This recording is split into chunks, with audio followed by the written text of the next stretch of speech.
Avengers Doomsday will feature Spider-Man. Yes, Spider-Man will be in the film. What's Spider-Man? Well, that's what we don't know, because rumors are suggesting it's one of the three, and all three reports are claiming different things over the course of the last couple of days. So let's talk about what each Spider-Man could offer to the upcoming film and what direction they might be going in.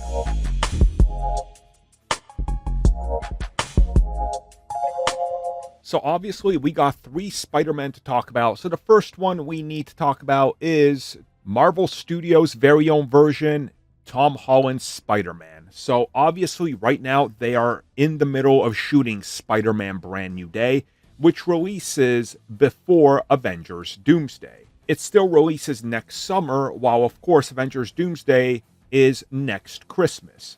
So if the events of Spider-Man Brand New Day lead directly into Avengers Doomsday, this would make sense if he appears in the film. But then again, there is a lot here, because this would mean that Tom Holland was shooting parts of Spider-Man at the same time he was shooting parts of Avengers, which doesn't necessarily seem to be the case from everything we know, because we know exactly where they were shooting these films.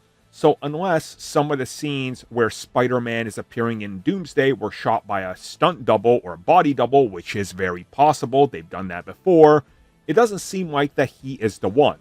But then again, it's a little weird to not have Spider-Man in this film that's going to have Robert Downey Jr. back, because you would think that emotional connection would be, at least in some way, a part and a crux to that story.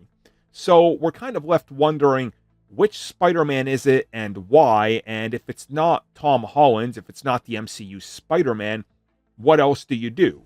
Because naturally, he's going to have to appear in Secret Wars as well. So we're kind of just left with the inevitability of waiting for Avengers Doomsday and seeing how Spider-Man Brand New Day ends to see what the carryover is, if there is any. Which of course brings us to the second Spider-Man, which is the second most recent, aka The Amazing Spider-Man. Andrew Garfield's The Amazing Spider-Man is an interesting one, because if you were to get one of the two former Spider-Men back, if you're trying to save money, you would go for Andrew Garfield's Spider-Man, because he's going to break the bank far less. He's going to cost less. No disrespect to Andrew Garfield, an absolutely, by all accounts, outstanding human being. But again, his franchise was the least liked, the least well-received, and the flop of the three. But then that brings me to, why is he back? How? And what purpose does he serve here? Because his Spider-Man is the only one that I don't see serving any purpose here in terms of what I can envision as a story. Unless for some reason rumors end up being true that maybe Venom is in this and they want to establish the connection to the whole Tom Hardy trilogy of films, which they never did back then. So it doesn't seem like they're going to do it here as well. That just seems like too much groundwork to cover for an MCU film, which makes me think that this is the one that's 100% not the Spider-Man that's going to appear in it. Now, there have been reports that he will. Those date back years at this point to when it was still Avengers: The Kang Dynasty, and rumors have suggested that they're going to try to more or less establish that the Amazing Spider-Man is part of one of these other universes. Now, could they? Yes. Would Sony allow them? I don't know. Because then you're sort of pigeonholed into stating, oh yeah, the Amazing Spider-Man totally existed in the same universe as Ghost Rider, or, oh yeah, totally the same universe as Gambit and Logan. That's where they're from, right? It's like, that's too much, and I don't think Sony would allow that, because you never know if they might be crazy enough to make The Amazing Spider-Man 3. And this is Sony, so they might just be crazy enough, you know? Which is where I think all my red flags and bells and whistles and alarms all go off in my head. Everything's just rattling. It's like, no, this doesn't seem possible at all. Again, I could be wrong. Maybe there's a great story or something.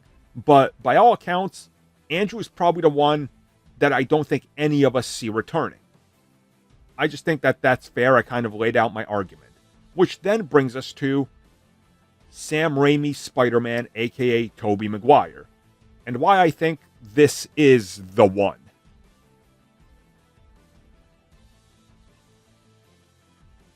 So it's not like I have any evidence or anything to back up what I'm saying, but to me, it just feels like you're doing the multiverse thing. You're showing off a bunch of different multiverses.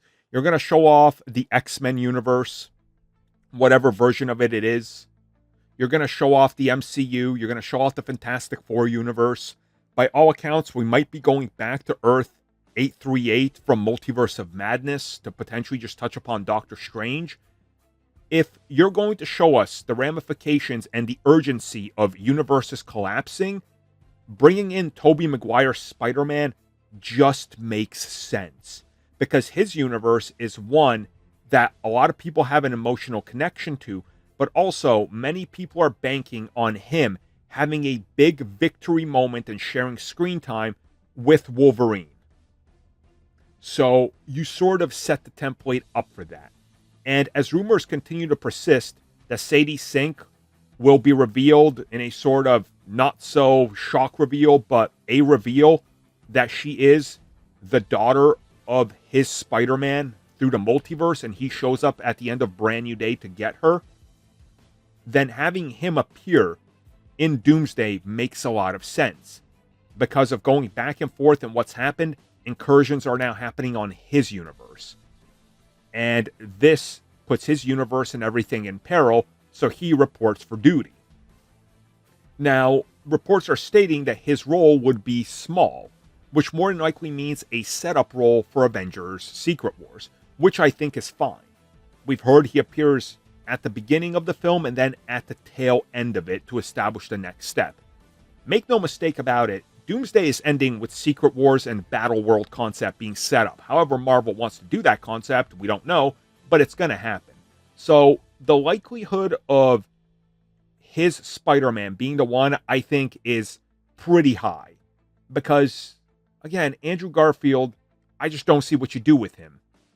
You're not going to bring in Shailene Woodley to be MJ or something. Nobody knows that. That's an internet thing. She was never in live action besides one scene. So, you bring in Tobey, you know exactly what his Spider-Man's about, especially if it's going off the cliffhanger that his daughter is Sadie Sink in this universe, possibly Mayday Parker. I think everything sort of works with this one.